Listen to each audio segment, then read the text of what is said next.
Bon, on va faire je sais pas si je dois répondre à ce qu'il dit. On va fermer. C'est une question qui m'a été posée. Merci. Si on l'attrape là. Vous êtes son avocat. Non, mais on a rigolé. C'est un débat. C'est un débat. Chacun dit ce qu'il pense. C'est déjà bien. Sans animosité. La liberté d'expression. Je ne pense pas que monsieur, comme Gbagbo dit cela, on écoute bien ce qu'il dit. Bon, je suis très courtois et très poli, donc passons sur ce sujet. Ok. Bah, s'il a voulu botter en touche. Bon, non. Non, parce que les réponses que je vous ai données, il nous reste, je regarde, il nous reste 45 c'est pour ça que je veux qu'on évacue. 45 minutes. Est-ce qu'on peut parler d'économie ou vous voulez qu'on aborde la question de la décentralisation? Allez-y, hein. Décentralisation. Vous êtes prêts? On y va. Décentralisation. Maître. Maître, votre regard sur la politique mise en place par le pouvoir, sur ces questions de décentralisation, de modernisation de l'administration ivoirienne? Écoutez, moi j'ai entendu le ministre Patrick Hachi annoncer donc la création d'un TGV Yamoussoukro-Abidjan, c'est ça? Bon. Boaké. Bon. C'est précis. Selon ce qu'il dit, ce serait pour amorcer. C'est Yamoussoukro-Abidjan et puis Boaké aussi, genre. Voilà, ce serait pour amorcer donc le transfert de la capitale. C'est un regret sur cette question-là. Depuis 2011, c'est un serpent de mer ce transfert de la capitale. Est-ce qu'aujourd'hui, 15 ans plus tard, vous pensez... Depuis 2000. Oui. Mais bon, soyez précis, depuis 2000. Bon, vous avez bien repris quand même ce projet de transfert de la capitale. Ça fait 15 ans que vous gouvernez un pays qui est en paix. Ma question, quelles sont les raisons profondes pour lesquelles ce transfert de la capitale n'a pas encore eu lieu? C'est simple. C'est très simple la question. On a pris un pays où tous les fondamentaux étaient à zéro. Il fallait reconstruire le pays. La Côte d'Ivoire sort pas du néant, monsieur. Mais si, quand même. Parce qu'en 2011, quand vous prenez la Côte d'Ivoire, tous les indicateurs sécuritaires, économiques étaient pratiquement nuls. Et ça procède de quoi, tout ça, ce constat? Parce qu'il y a eu une crise politico-militaire pendant près de 10 ans. D'accord. Vous comprenez? Donc après, quand je dis crise, ça n'absout pas le développement. Parce qu'à un moment donné, il y a eu la réconciliation, il y a eu, comment on appelle la réunification. D'accord. Et il y a eu les accords de Marcoussis qui ont permis à ce qu'il y ait un gouvernement d'union nationale. Donc vous êtes comptable de ce bilan-là? Mais il y avait un président de la République qui était qui avait les leviers du pouvoir, qui devait impulser une stratégie, comme le président Ouattara l'a fait quand il a pris le pouvoir. C'est parce qu'il y a un gouvernement d'union nationale que le président de la République de facto perd tous ses pouvoirs. Il peut, de façon consensuelle, s'il veut, mettre en place une politique de développement, puisque c'est lui qui a les manettes financières du pays. Donc il ne peut pas s'absoudre de cela, dire que c'est un gouvernement de réconciliation nationale. Et vous avez obéi, voilà. De façon très...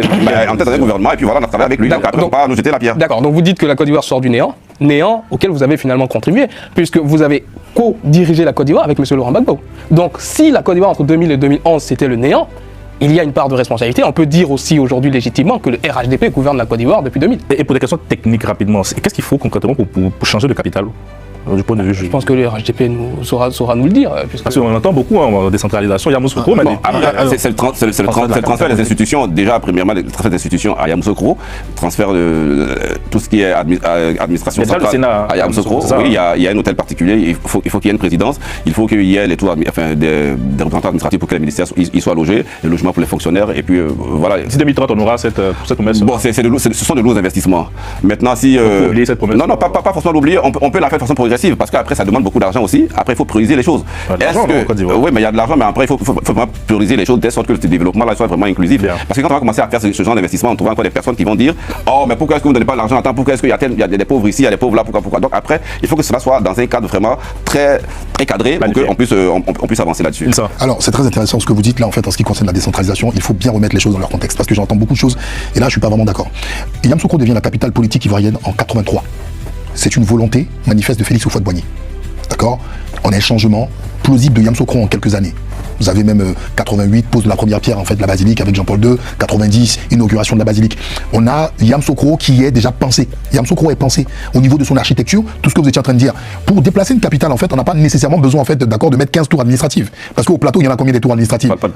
Non. J'ai dit bâtiment administratif. Oui, bâtiment. De tours, ça bâtiment administratif. On va aller sur les bâtiments administratifs. Laissons les tours, d'accord? Des bâtiments administratifs, on n'a pas besoin de 10 ans pour mettre en place des bâtiments administratifs. En Côte d'Ivoire, en plus. Ça coûterait combien? Pardon? Ça coûterait combien? Mais en termes de budget, je ne suis pas en fait architecte, je ne suis pas quelqu'un. Voilà, mais alors, dans le cas où vous avancez les choses par-ci, il faut le mettre au alors, si vous avez financier, si vous avez annoncé, si vous injectez 1000 milliards, si vous injectez 1000 milliards, c'était annoncé, comme il a dit depuis le président Houphouët-Boigny, monsieur Tchekoura, jusqu'à présent, il y a eu des empêchements qui ont été faits, financiers surtout que monsieur Tchekoura, donc après, ne pas dire que c'est le RDP qui devait serment envoyer la capitale d'Abidjan à Yamoussoukro. Monsieur Tchekoura, de 83 à 1990, Félix Houphouët-Boigny a mis en place, d'accord, l'urbanisation de Yamoussoukro, il a mis en place, d'accord, des structures de développement de Yamoussoukro. Et je vous dis de 83 à 90, ça fait 7 ans, ça fait 15 ans que vous êtes au pouvoir. Vous avez dit quelque chose de très important. Vous avez trouvé la situation du pays dans un état délétère. D'accord? Je ne sais pas si c'est en 2 ans ou en 3 ans, vous avez rétabli et résorbé le gap différentiel dans l'économie en Côte d'Ivoire. Vous aviez eu à peu près, d'accord, 12 ans. Vous n'avez rien fait, d'accord, à Yamoussoukro. Je le dis clairement, c'est une question d'audace et de volonté politique. Monsieur Laurent Gbagbo, c'est intéressant, parce que Maître Kakou vient de dire quelque chose d'intéressant. Vous êtes en fait, d'accord, des participants à l'action de Laurent Gbagbo. L'hôtel des parlementaires, dans cette situation de crise et de guerre, où monsieur Laurent Gbagbo faisait tout et n'importe quoi, comme on l'a souvent entendu, il a mis en place, d'accord, un hôtel parlementaire. Il a mis en place un hôtel parlementaire qui a été laissé dans un état, comme on le sait, parce qu'on a dit que les Chinois n'ont pas fait le travail. Mais venons-en au fait, c'est encore très intéressant, parce que vous ne reconnaissez pas votre participation dans cela. Mais monsieur Patrick Hachi, lors de la présentation de son projet, de la délocalisation, d'accord, effective de cette capitale à Yamoussoukro, disait quoi? Monsieur le Président, j'ai été pendant 10 ans dans cette équipe. C'est vrai, il faut l'admettre, on n'a pas eu le financement qu'il faut. Donc il reconnaît qu'il a travaillé dans ce gouvernement parce qu'il était ministre des Infrastructures. Ce qu'il en est, vous n'aviez en fait, en termes de politique de décentralisation, je vous le dis sincèrement, c'était la catastrophe. On peut vous trouver de bonnes notes ailleurs, mais vous n'avez pas réellement une bonne politique de décentralisation. Parce que, attendez, vous aviez dit, monsieur Tekwa, laissez-moi, monsieur Tekwa, vous allez me couper dans mon élan. Oh là, c'est dommage. Je ne coupe pas. Pour vous, une bonne politique de décentralisation, j'allais en venir. Voilà, dites-nous. Je vais vous donner des exemples. Il n'est pas candidat. Non, mais il défend. Je vais vous donner des éléments qui ont existé. Et je vais rebondir sur ce que vous étiez en train de dire tout à l'heure. Les SODE. C'est intéressant. Voilà, vous avez parlé des sociétés d'État sous Félix Houphouët-Boigny. Vous saviez à l'époque, en fait, il y a ce qu'on appelait le miracle ivoirien. Projet, d'accord, proposé par 3 personnes. Monsieur Diawara, Abdoulaye Sawadogo, Henri Konan Bédié. D'accord? À cette époque, on n'a pas voulu concentrer tout sur Abidjan. Vous avez parlé des SODE. Les SODE existent par exemple dans la localité de Touba et de Borutoukoro. Il y a eu aussi d'autres SODE. Oui, même dans d'autres structures. Oui. On a pensé à. La SODEFEL et tout ça. Merci. Attendez. Oui, c'est parfait. Mais quand on sait pourquoi en fait l'on place ces SODE-là dans les zones géographiques de la Côte d'Ivoire. D'abord, attendez. Ce sont des mannes. Attendez. Non, j'ai la réponse. Allez-y. Ce sont des mannes génératrices. Ce sont des mannes génératrices d'emploi. Ce sont des mannes naturellement, d'accord, s'il y a une forte densité de la population, qui vont naturellement délocaliser des structures de l'État, brigade, tribunal, on parlait tout à l'heure d'état de droit, d'accord, école, dispensaire, parce qu'économiquement ça devient des pôles attractifs. Monsieur Patrick Hachi l'a présenté, hein, d'accord, dans l'implantation de certaines sociétés qui seront faites à l'intérieur de la Côte d'Ivoire. C'est un fait, parce que la décentralisation n'est pas seulement qu'institutionnelle. La décentralisation peut être économique, il faut la penser. Donc là, sur ce coup, vous avez échoué. Les ministres-gouverneurs, ils servent réellement à quoi? Non mais véritablement, les ministres-gouverneurs, est-ce qu'on a besoin de ministres-gouverneurs? Nous avons déjà des conseils généraux, nous avons des préfets, nous avons tous ces éléments. À un moment, il faut reconnaître. Vous avez eu des volets franchement top, il faut le reconnaître. Mais en termes de décentralisation, je peux vous le dire, monsieur, c'est un échec. Mais j'attends surtout d'avoir des réponses efficaces pour la décentralisation. Vous n'allez pas prendre la parole. Voilà, c'est bon quand même. Parce que vous m'inspirez, monsieur Tekwa. Vous m'inspirez. Ce qui est assez intéressant, c'est qu'il y a un débat d'idées. C'est très bien pour la démocratie. Maintenant, je pense que monsieur Tekwa, si Gata veut prendre la parole, je me paraît c'est non, par rapport à la décentralisation, parce qu'il semble résumer le transfert de la capitale, il faut savoir qu'il y a un certain nombre de projets déjà qui se font. C'est-à-dire que, comme il le dit, la décentralisation n'est pas seulement que administrative, elle est aussi économique. C'est-à-dire, l'idée c'est de créer des pôles économiques dans les grandes régions, de sorte justement à permettre aux gens de... Donc ce n'est pas que... On n'a pas attendu, ce n'est pas seulement que des industries, mais il y a aussi une bagatelle de mesures qui vont avec. Donc il y a l'école par exemple, donc il y a des universités qu'on a construites dans les différentes régions.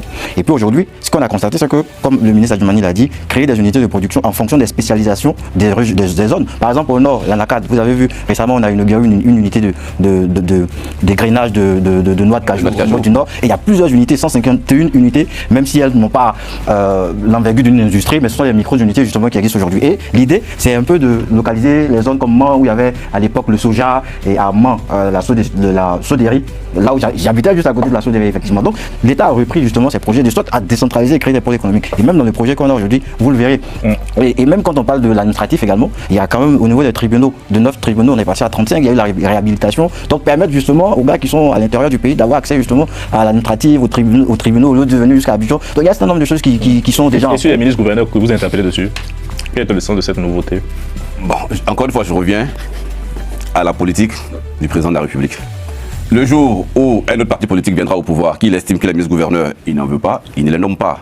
Donc je ne vais pas justifier les décisions du président de la République sur un plateau. Vous êtes mal à l'aise. Je ne suis pas mal à l'aise. Je ne suis